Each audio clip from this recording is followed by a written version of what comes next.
yooyu nag moom. alors ñu door Seydina Alioune ak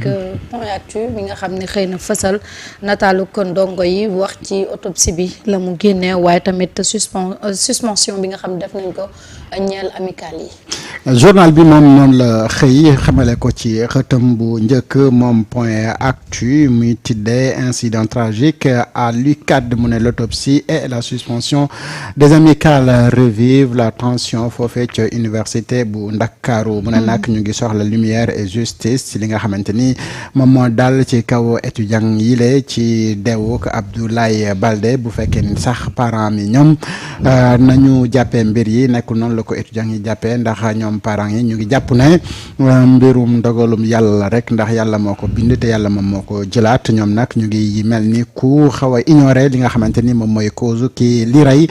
seen doom jooju ndax wàkkirlu si suñu borom mi nga xamante ni moom moo leen ko joxoon ñu jàpp ne moom rek moo ko jël te ku mu bind ku ne am na nu mu bindee ne noonu ngay faatoo ñu jàpp ne loolu moom ab ndogal la rek waaye ñoom buñ ko gisee noonu étudiants yi ñoom leneen la ñu gis ndax ñoom jàpp nañu ne acte de torture ak vandalisme moom moo tax ñu rey seen camarade d'étudiant boobu fële ca UCAD ndax manque de professionnalisme dóor yu métti toroxal ak dóor ak gaañ yu métti moom moo rey seen mbokkum étudiant boobule ci wet gi nag am na loo xamante ni moom mooy conseil académique bu université ba moom daal dina jël ndogal suspendre lépp lu nga xamante ni moom mooy amical yi nekk foofee ca université bu Ndakaaru li nga xamante ni nag moom mooy activité pédagogique yi moom day wéy di continuer foofee ca université ba noonu la ko journal bi xamle tekk porte université ba ak photo yi parents yi nga xamante ni ñoom ñooy Abdoulaye Baldé ak étudiants yi pousse seeni valise ngir dem feneen bu activité pédagogique day continuer étudiants yi ñoom génn nañ campus ba. alors Samba étudiants yi génn nañu campus bi est-ce que aussi le fait de suspendre les amicales mën na régler cette situation. Moi je pense que parce que moi mon problème c'est que aujourd'hui tey sur état bi bëggee waxtaan ñan lay waxtaanal. ñan ñooy doon ay interlocuteurs am. surtout. pour ñu waxtaan ba indiwaat jàmm ci fi nga xam ne moom mooy université ba jàngi mën a ba jàng mën a continuer. mais comme ñoom ñoo nekk foofu et que ils mesurent la situation bu ñu jëlee décision suspendre amicale bi peut-être que ils ont des raisons qui peut-être yoo xam ne dinañ ko teg ci table bi. man mon seul problème mooy moment bi nga xam ne on a privilégié le dialogue si l'État doit dialoguer ñan lay dialoguer ci côté étudiants yi ba jàmm mën a dellusiwaat foofu mais li mënta ñàkk mooy il fallait que ñu observer un break benn pause arrêté taxaw pour vraiment régler cette situation définitivement parce que nag vouloir continuer ci dans la confusion dans le conflit toujours dafay indi problème am na foo xam ne bu situation tollee nañ arrêté lépp bu ñu arrêté lépp nag bu ñuy démarrer ci ay nouvelles bases avec une stabilité au sein de l'université Cheikh Anta Diop beneen bi topp doon wax léegi démb wax naa ko fi ci guddi man j'ai vu des parents yu jullite mooy parents Ablaye Baye ñu jullite ñu gëm yàlla ñu ànd ak sérénité ànd ak dal mais surtout nekk ay nit ñoo xam ne dañu responsable donte jël nañ lépp teg ko ci loxoy borom bi n'empêche que ils exigent que la lumière soit faite noonu la nit di mel ànd nañoo dal ànd nañoo sérénité ànd nañoo gëm yàlla waaw te loolu nag vraiment man dem je l'ai remarqué ci seen conférence de presse bi tu sens que c'est une famille responsable très pieuse li si des nag mooy boo amee ay waajur ñu ñàkk seen doom comporté woon nii sas la ci état bi pour que ñu war a gën a góorgóorlu pour diligenter cette question-là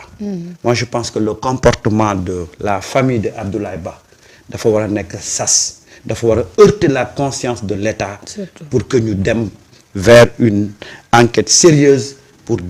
génne ñi nga xam ne ñoom ñoo def lii ndax gis nañ fi ay famille yoo xam ne jékki-jékki jóg nañ wax lu nekk def lu nekk mais gis nga ñii dal bi ñu àndal dal boobu nag sas la pour que ngeen xam ne ñun on vous a confié la responsabilité de faire la lumière sur ce qui s'est passé vraiment la famille c'est une famille très très responsable et très pieuse et vraiment ma leen ni jaalewaat Abdoulaye Ba di leen ñaan Ablaye seen doom jooju génn àdduna yal na ko yàlla xare àjjana yal na yàlla def yërmande ci koom et puis vraiment ñu taxawu famille bi nag parce que nee nañ Abdoulaye Ba benn doom enfin je veux dire que ci moom benn la woon dong ci yaayam. enfant d'espoir la woon et puis da doon jàppale lu bari dégg naa doon dem sax bay toggal yaayam. donc kon nañu taxaw famille bi et puis vraiment def la lumière quoi. surtout. D'accord Seydina Aliou sa jàngat tam par rapport ak cette situation bi nga xam ne am na tey Abdoulaye Ba dem na le ministre wax na ni dinañ jël ay matuwaay mais est-ce que supprimer amicale yi aussi solution pour régler la situation. Alors l'histoire a montré que supprimer amicale mosul régler problème yi bien au contraire da koy gën a aggraver. Dans les années 2007-2008 l'amicale bu faculté des lettres et sciences humaines dañ ko supprimer woon parce que dafa amoon ay jàmmarloo yu métti yu amoon entre les étudiants ñu décidé woon suspendre ko. Période boobu noonu faculté boobu dafa gën a yokk problème université bi parce que da ngay bëgg a régler un problème des étudiants mais amoo interlocuteur.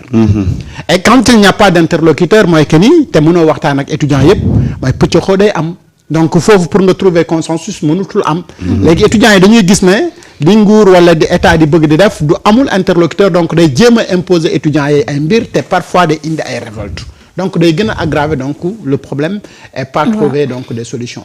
Le problème jógewul ci amicale yi mais nañu jéem a trouver une solution si comment faire pour gën a jox une responsabilité les amicales xam nga amicale yi nag loolu beneen monde la parce que beneen forme de gouvernance la buy am dans les universités parce que dafa am budget bu nga xamante ni dañ koy allouer amicale yi donc ñooy yor mbirum social ñu yor mbirum pédagogie ñu yor nangam sangam dafa am mbir yu bëri yu nga xamante ni Buli Galicia après bi ñu suspendre amicale bu faculté des lettres ak bi muy ñëwaat moom moo nekkoon président bi donc xam na bu baax li nga xamante ni moom laa nekk di wax et tey les gens se sont rendus compte que ni suspension wu amicale boobu noonu mosul woon indi donc une solution ci mbir yi tey bu situation tegawaatee nga jël décision wu suspendre donc amicale yëpp mais dafa am lu nga xamante ni état daf ko warloo ak étudiants yi te loolu daf ci war a waxtaan ak étudiants yi en amont et tey bu ñu suspendre amicale yi nga xamante ni moom moo nekkoon interlocuteur entre ñi nga xamante ni ñoom ñooy les responsables wala les autorités de l'université wala gouvernement bi doon jaari ci amicale yooyu pour ñooñu mën a yeggali information bi ci étudiants yi ana tey fan la état di jaar pour mën a yeggali information yi mu soxla pour mu yegg ci étudiants yi et tey information daanu la waaye continuer ah non ñu ngi ñëw ci information déet continuer waaw continuer xibaar ñëw na loolu dafa mel ni maa ngi dañ ko doon romb ci guddi xibaar ñëw na waaw continuer lu la ci yegg xibaar ñëw na waa ji day des léegi histoire wane ne donc suspendre amicale yooyu du solution mais fexe ba nga xamante ni dinañu am benn consensus ci li ñu bëgg a def le problème c'est quoi d'abord il faut identifier le problème et proposer des solutions et à partir de ça à partir de l'identification des problèmes ak proposition de solutions foofu ngeen di waxtaanee pour am le juste milieu comme le problème de budget ne pose pas budget bi moo ngi fi alors problème bi lan la mooy nii laa bëggee nga fay ma nii laa la mën a fayee entre yow mi yor di fay ak yow mi ñuy fay mais waxtaan leen pour trouver une solution si ni ngeen di fayee ko donc loolu la solution je pense que ni warul woon dem ba mérité mu yegg fii maintenant nag li nga xamante ni moom moo ci am les gens ont constaté et puis kenn ku si nekk def na sa commentaire ci li nga xamante ni moom moo am les uns les autres ñii dañu manipuler lii manipuler wuñ ngi ñun ñëpp xam nañu li nga xamante ni moom moo am foofu et dans l'avenir ñu éviter lu mel nii di fa am plus jamais ça parce que à quel que soit alpha ou bêta suspendre ay amicale def nangam sangam yooyu yëpp du tax ba ki nga xamante ni faatu na mais kooku dellu si mais ay sanctions yu exemplaires ba nga xamante ni plus jamais ça loolu nag mën naa nekk identifier ñi nga xamante ni ñoom ñoo torturer dóor toroxal Abdoulaye ba nga xamante ni dafa faatu. mën na nekk ay forces de l'ordre comme mën na may ñàkk nekk ay forces de l'ordre mais loolu pour nga mën ko xam kan mooy responsable ci loolu faaw enquête bu sérieuse am pour ñu mën a identifier les auteurs ci ñi nga xamante ni ñoom ñoo def jëf ju ñaaw googu léegi nag xam nga Soxna Marie autopsie bi boo ko liiree sa xol day jeex dóor yu métti yi ñu lay wax ne noonu lañ ko dóoree ci bopp bi ci yaram bi blessure yi nga xamante ni jot na ko am ci yaram bi bala moo faatu maanaam daal autopsie bi daf lay wax ne waa ji dafa sonn lool bala moo faatu ndax dóor yu métteeg niñ ko toroxalee alors bu fekkee ni maintien de l'ordre la et que y avait des professionnels pour maintenir l'ordre boo neutraliser nit kay ba pare soxlawul nga koy dóor évacuer ko mettre ko hors état de nuire et après nga continuer def sa job donc nit dee ci manifestation yi amu fi woon njëriñ d'autant plus que ci nombre manifestants yi mais c'était très limité parce que si image ñu gis yëpp da ngay gis ne y avait pas assez de monde mais manifestation bu nga xam ne y avait pas assez de monde mais ngeen am ay takk der yu mat mais naka ngeen di def ba nit war ci faatu la man mooy sama problème ci mbir yi c'est pas normal c'est pas normal voilà un peu tout petit peu li moo tax daal wax di nuyu bu baax maman Adama Gueye waaw ak maman Adama Gueye ñu ngi koy ziar waaw maman Adama maa ngi koy nuyu moom ak Sala Camara borom aimer abonné partager liker partager waaw moo tax ak daal Mame Awa Bousso ñu ngi koy bàyyi xel borom bébé bi partager ak jawartu seen mais sëñ jawartu gis naa ko dégg waaw man mii gën naa ko laata dégg mu ngi si jàmm mu ngi si laata jàmm ñuy continuer ci yéenekaay yi li mu xëyee li moom dëgg fa yàlla mën nañ ko def fee divers la rek xam naa ne Mimi Touré nee na dàq na Bougane ci coalition Diomaye président ndaxte day mbubboo coalition bi ñu wax muy jàppale Macky Sall looloo tax moom mi nga xam ne mooy tàntay coalition bi di Mimi dàq na Bougar Diouf mi nga xamante ni daanaka moo toppoon ci ginnaaw nii la kaa bi demee suñu yoon nekku si bu ñu benn deret laal c'est vous dans vous. xoolal coalition bi démb wax naa la ko fii coalition amatul suñu yoon nekku si